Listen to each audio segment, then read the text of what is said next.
Hello, Libra. This is a forecast for Libra rising and Libra moon sign for October 2021.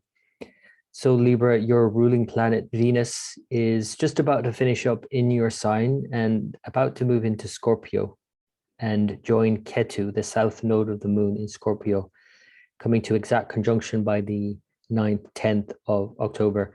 So, this is a tricky period in some ways because Ketu can dredge things up from the past, could bring up some family issues, second sign, some issues around money, around wealth, around values, in terms of what you value, what's important to you, what sustains you as a person.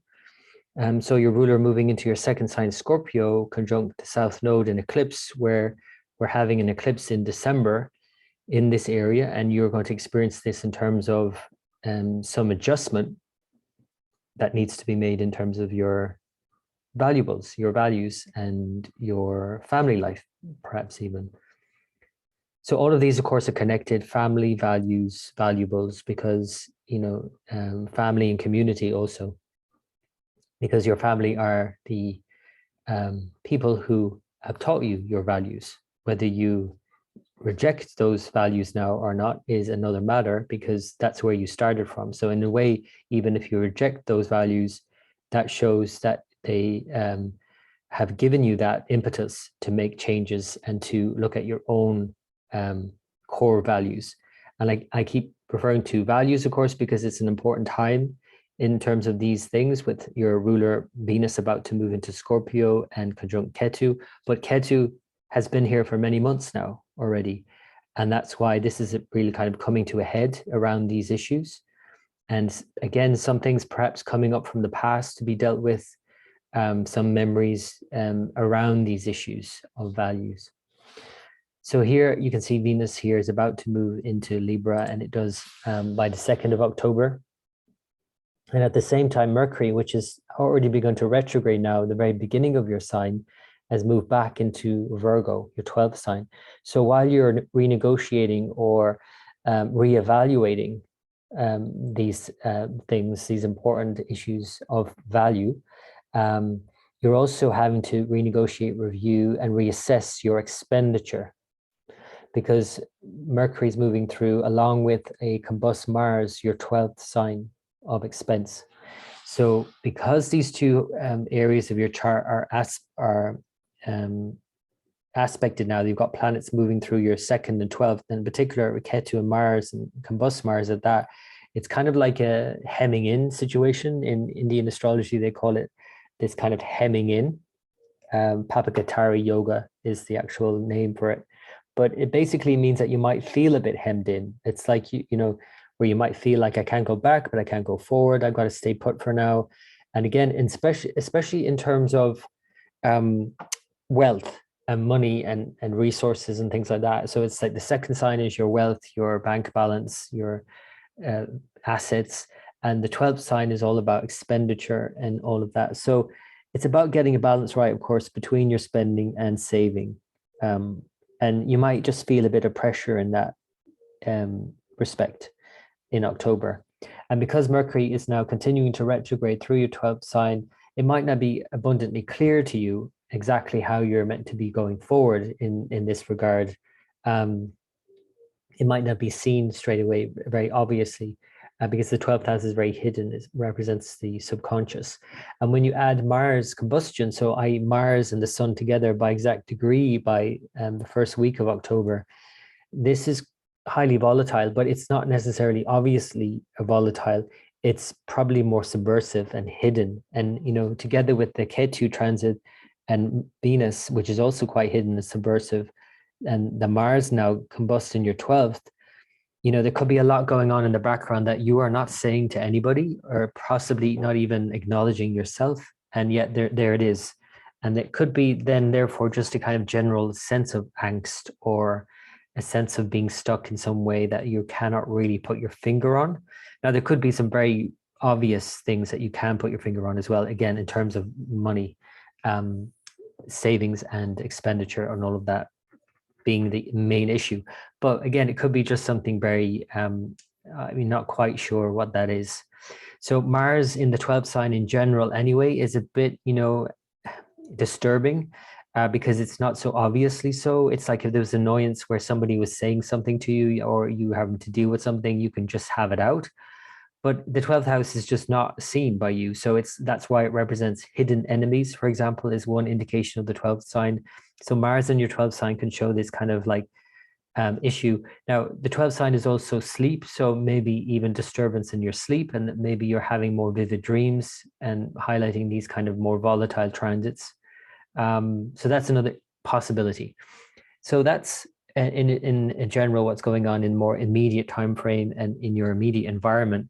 And it might feel very immediate to you as well. It's like, when you think about your sleep and your values and your things that sustain you and resources that you have, that feels very personal and close to you.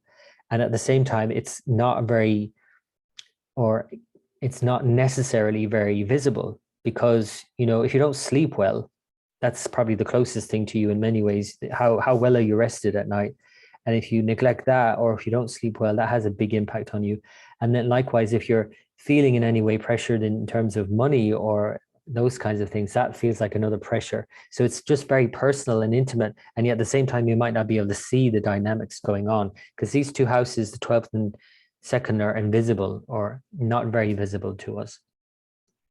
So while that's going on, so you have to manage all of that, you have all these slower moving planets in your 4th sign, Pluto, Saturn, Jupiter, all stationing to go direct in October. So that's great because they're going to start moving forward now, and you can therefore start moving forward with long-term plans, especially around home environment and creative projects that you've been working on. However, in October, they're not moving, or they don't appear to move. And because they're so slow, these planets anyway, and when they slow down and start reversing, they just like seem to stand still. So these plans also at the same time might not be going anywhere, but at least they're not going backwards anymore. And there can be the sense of, okay, I can see where I need to go now. This is the direction I need to go in. October is maybe not the month to actually go fully on into that, except for maybe the very end of the month, when I show you how things actually can start picking up pace again. But certainly the first 3 weeks of October, it's not really going anywhere. And you'll need a lot of patience, while at the same time, you're experiencing this sort of hemming in effect of these issues that are coming to the fore that, again, might not be very obvious to you where they're coming from. So this dynamic then builds in strength, really, especially, like I said, the first week into the 10th of October. And I'll show you how this starts to build now. We can see the moon join Mars, Sun, and Mercury. So there's a new moon on the 6th. So the new moon is in Virgo in your 12th sign. It's in the lunar mansion Hasta, the hand, and it's all about, making something happen, making something literally maybe, but managing something, manipulating something to make it happen. This new moon is a very good time to reset your intentions, and certainly to be mindful of your intentions is more important because it's your 12th sign. And your intentions in the 12th sign might not be so obvious to you because it represents more the subconscious.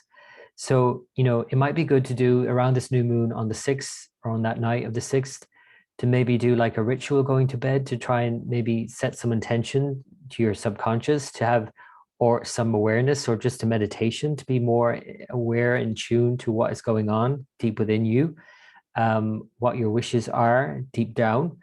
Because again, it's not so obviously expressed in the 12th sign for you, Libra. Now, when you throw a Mars combust here, along with the Mercury retrograde, this is quite volatile in one way. And again, it might express itself in more subversive ways, more sideways. It might not come out directly. And that could distort the energy an awful lot. And because Mercury is retrograde anyway, that could already be distorted. And then Mars is also combust, exactly conjunct the sun on the new moon. So this is called Katsimi in astrology, where the sun and literally burns up the Mars, but Mars then gets fueled by that on the actual day of its exact combustion. So it can obviously impact the outer significations of Mars. And so your partner could feel this, your finances as well. But the inner significations can be strengthened, in fact. And Mars's significations are all about courage and will, will to see something through. So really setting some intention here, I would say, would be an important thing to do on the new moon on the 6th of October. Now see here your ruler Venus getting closer and closer to Ketu, the south node, of course, opposite the north node here in Taurus. So really highlighting the dynamics here between your values and others' values, and joint resources versus your own resources and savings and things like that. But it's really an issue of values. So this is building, and that will come to exact by the 9th and 10th. So if I show you here on the 10th, we've got the Venus Ketu conjunction, your ruler. Moon is also there in Scorpio at the time. So it's really highlighting these themes now, and Mercury, Mars, and Sun all together in the same degree here as well from the 9th. So again, same themes. I won't repeat them, but it's so important that you're aware of these dynamics because they are quite complex. And again, it could feel like you're stuck here with seemingly no way to get out of this. But it's just a temporary thing. It's quite a short-lived transit, all of these transits. And so have patience that, things are going to work out, and especially the long-term things, because now we already have one of these slow-moving planets, Pluto, having stationed, and now we're in another day on the 11th. You'll see here Saturn is now stationed direct. So in another week, we'll also have Jupiter stationed direct, at which time Mercury stations direct. So by the latter half, and certainly the last week of October, things are really starting to turn around and pick up pace and start to move forward again. Well, I shouldn't say pick up pace, but things are turning around. And by the end of the month, they will start picking up pace. So the moon then joins these planets here in your 4th house, Pluto, Saturn, Jupiter. And the moon is really highlighting the influence here in your home environment and really focusing you on that. And it's a really important part of your life right now, obviously. And it could be, there's some pressure in that area as well, the Saturn, Pluto here. And, you're having to deal with things and really face things and work on things and rework things as you've been doing for many months now with all of these planets. But now, again, because they're stationing, and I'll show you that on the 18th as the moon moves through Pisces, and we have Mercury and Jupiter both stationed. So this is a time to be very mindful of these long-term objectives and things that, not just in terms of your home, but also just generally what will make you happy, what would give you a sense of well-being and security in the long term. This is what these planets are referring to. And then at the same time, Mercury is now stationed in a very strong position in the middle of Virgo. So it's exalted. It's really bringing out its strength a lot more. Mars is finishing up in Virgo. The Sun has now moved into your sign from the 17th of October. And so this is a powerful time for you. For those that are unfamiliar, that this is a sidereal zodiac. If you haven't figured that out by now, it's the Sun moves into sidereal Libra on the 17th of October every year. It's a bit of a downturn in terms of the Sun energy. The Sun is in its fall in Libra until the middle of November. But for you, Libra, this is your rising sign. So actually, in a way, though weak, the Sun is charging you up. The Sun is charging you up in your rising sign, or if this is your moon sign, your moon sign. But certainly this is like a charging dock for the year, to be able to charge up your energy for the year to come. So, I'll talk more about the Sun now moving into a square to Saturn, which comes more so into November, and that's a bit more challenging. But in terms of your Sun energy and your aspirations and goals in life, that can obviously restrict them, and you need to be very mindful of this slow turnaround in October and focusing all your energy on what your goals are and moving towards like that one pointed focus, as opposed to scattering your energy and your attention, which would not suit these kinds of transits at all, I would say. So moving it forward, then on the 20th, we have the full moon. So the Sun in your sign and the moon then opposite in the other's sign, the partner, or your engagement with the world, how you meet with the world. The full moon in the 7th sign is a time to be engaging more with others, for certain, but it's also time to find more balance in terms of your own being and the other, or you and the world out there. And so it might be a good time to be out there and socialize and things like that, because the other transits that are really focusing on these areas, like the 12th and the 4th, and the 2nd as well, and the 8th, these are all very sort of hidden and private. And there's a lot of you can see most of the planets are in these signs. There's a lot of private things going on for you right now, a lot of hidden things going on. And so this full moon on the 20th and 21st, as it moves through Aries, it might be a good time to socialize and to get out there and to meet people, just because you've just got a lot to process at the moment. The moon then moves and joins Rahu then on the 23rd, 24th. So it's highlighting the balance that's needed and has been needed for many months, of course, now, and continues to be the case until April 2022 with the nodes in your second and eighth. And this is about getting the balance right between yours and theirs. My stuff, your stuff. My values, your values. My family, your family. You know, like your eighth house is your in-laws, your partner's values, and all of that. So it's about negotiation, really, more than anything else, especially with Venus, your ruler, with Ketu here. It's about negotiating with others, and whether it's a partner, romantic partner, or business partners, there's a lot of negotiation to be done here. And with the nodes, there can be a tendency to have an imbalance here, you know, where you might be overly focusing on the others, what they want, what their say is, versus what is important to you. And so, you know, you might then find that it swings both ways. So then you go, okay, now I'm really focusing on what is important to me and I don't want to hear about yours. So of course the balance is to listen to both parties. Everybody needs a space. Now, if any sign were to be able to do that, it's you, Libra. So that's something I think is not such an issue for you. So the moon then moves through and into Cancer. Then opposite all of these planets now that have stationed in your fourth house, and it's in your fifth house moon or your 10th house moon, is balancing out these considerations in the home. And again, maybe a more public period here from the end of the month, 28th, 29th, into the 30th, it moves into Leo. And then the 31st finishes out in Leo, with your ruler then moving over the juncture on the 31st on Halloween between Scorpio and Sagittarius. And this is, if there were like a Halloween section of the zodiac, this is it. So I know that sounds, I'm being a bit facetious, but like it's true that this is actually probably one of the more challenging junctures in the zodiac between Scorpio and Sagittarius. And because your ruler Venus is moving through here on Halloween, I mean, I would just say that it's probably a bit of an energetic jolt, or there's some sort of blip here, and maybe something to be mindful of, not to overdo it at this time. Mars, you'll see here, has moved into your sign now.